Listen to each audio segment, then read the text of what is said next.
बार तो मैंने इतनी बरसात की कल्पना ही नहीं की थी। इतनी ज्यादा बारिश हुई है इस बार के मेरी पूरी की पूरी धान की फसल बिल्कुल पानी में डूब गई। अब क्या करा जाए, जो धान की फसल थोड़ी बहुत ऊपर पानी से दिख रही है उसी को काट के बाहर निकाल रहे। मोदी जी, आपका यह खेत तो बिल्कुल तालाब बन गया। लग ही नहीं रहा है इस खेत में आपकी लहराती हुई धान की फसल थी, ये तो बिल्कुल तालाब बन गया। अब देखो इस धान की फसल से थोड़ा थोड़ा अनाज ऊपर को दिख रहा है, वही लोग अपना लोग काट के बाहर निकाल रहे हैं। चलो जल्दी जल्दी निकालो। हम आपकी इतनी ज्यादा सहायता कर रहे हैं, कम से कम मजदूरी सही कर देना।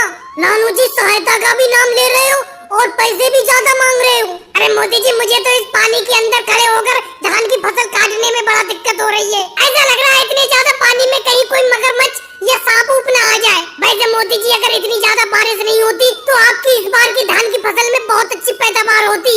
योगी जी, मेरी इस धान की फसल में पैदावार तो इस बार अच्छी होगी। अभी भी कोई खास ज्यादा नुकसान नहीं हुआ है। इस धान की फसल को पानी में से काट के सूखी जगह पे बाहर ले चलती है। मोदी जी, कहना बहुत आसान है, करना बड़ा मुश्किल है। आप देख ही रहे हो कितनी मुश्किल से इस धान की फसल को इस पानी के अंदर से काटा जा रहा है। इस धान की फसल की कटाई बड़ा मुश्किल कटाई है पानी के अंदर, लेकिन क्या करें, ये आपका खेत है, हमें ये काम करना पड़ेगा। चलो अखिलेश, ये बहुत बहुत मेहरबानी, कम से कम तुम मेरी धान की कटाई करवा रहे हो। लेकिन तुम मेरी धान की कटाई कोई फ्री में थोड़ी करवा रहे हो, कम से कम 2000 रुपए लोगे। लेकिन राहुल, तुम बड़ा पीछे रह गए धान की कटाई करने में, तुम तो बिल्कुल पीछे हो।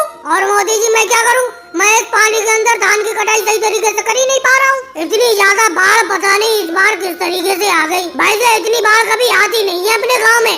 राहुल, क्या कह रहे हो, किस तरीके से बाढ़ आ गई?